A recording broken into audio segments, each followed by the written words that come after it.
So let's talk about the number one reason why your child may be overweight. Now, you get all these interesting answers from people. They'll say, well, he's not exercising enough. You'll say, well, they watch too much TV, they're lazy, they're consuming too many carbohydrates, which is true, but there's a number one reason. Carbohydrates would be number two, but number one is snacking. Between 1977 and 2014, there's been a significant increase in the amount of snacking that not only involve children, but adults as well. Now, here's the problem with snacking. You have various hormones that are secreted in your stomach, and especially the small intestine right through in here, that will activate and stimulate insulin after you eat.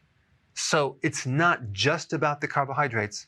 It's the fact that your child is snacking in between the meals that keeps the insulin high. Anything of any significant calories will trigger insulin. And insulin prevents the loss of fat as well as causes the storage of fat. So you got the number one reason is the frequency of eating, and number two definitely is the carbohydrates. Now, if you combine that, carbohydrate with a snack, not very good. Here are the most common snacks that kids are fed. Yogurt, and I'm not talking about even plain yogurt. I'm talking about flavored yogurt, vanilla yogurt. Just 3.5 ounces gives you 13 grams of sugar.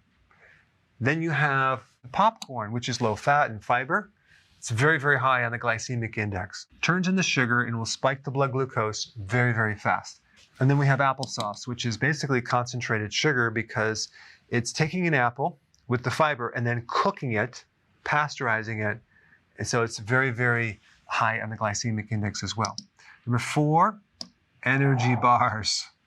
I mean, a granola bar, for example, has 19 grams of net carbs.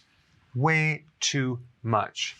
Now, juice is a snack as well. You're drinking a very concentrated amount of sugar from a fruit. Of course, you don't get the benefits of the vitamins from the fruit because it's going to be pasteurized. So if you're consuming juice between the meal, you want to look at it as a snack as well. This is probably the worst snack right through here out of all these.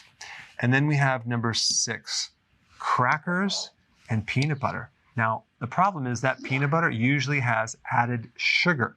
So if you're ever going to do peanut butter, make sure you read the label. Of course, crackers are very high in the glycemic index as well.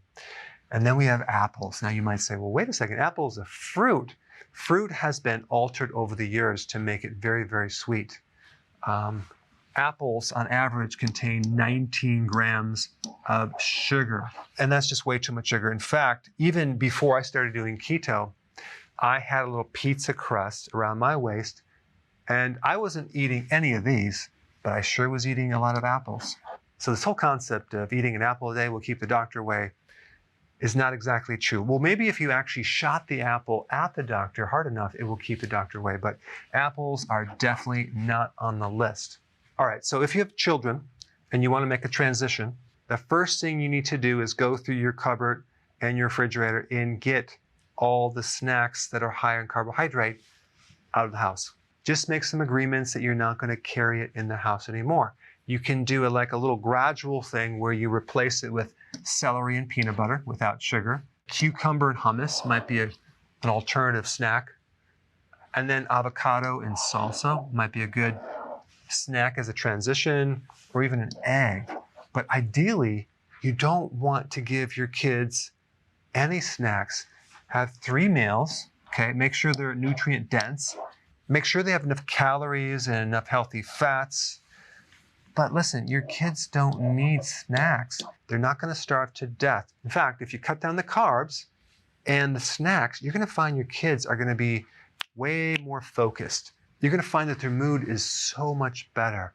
Their performance at school will be better because they're going to be running their brain on ketones, not glucose. Not to mention the reduction of insulin, so they won't become a pre-diabetic, and they will lose a lot of weight. So you want to cut out the snacks and definitely cut out the carbs. If you're new to keto and want to know more about it, I put the video right here to watch.